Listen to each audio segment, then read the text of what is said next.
Welcome to Kenton Teaches. Enjoy the video. You begin by locating the exact encrypted Chomik package and the key material that unlocks it. First, verify the account email and the archive file name. This prevents wasted attempts. Next, retrieve the passphrase or key file from the owner or your secure vault. Once done, set up a clean workspace with at least 5 GB free disk and a stable connection, and disable syncing to avoid accidental overwrites. Make sure permissions allow you to read the file before moving on. You now perform the decryption step with the correct tool and algorithm. Choose the same cipher used to encrypt the file and supply the key file or passphrase.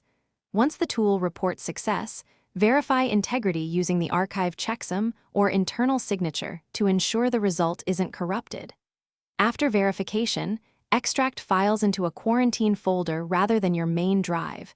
This prevents accidental execution.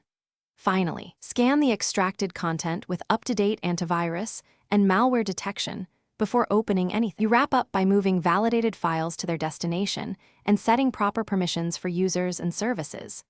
Once secured, build a new encrypted backup and document key storage procedures and rotation intervals so you avoid future lockouts. If you encounter failure, first recheck the passphrase and key file for typos or version mismatch, then confirm the algorithm and key derivation parameters.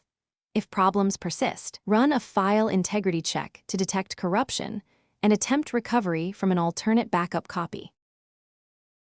Thanks for watching. Please subscribe if this video was helpful.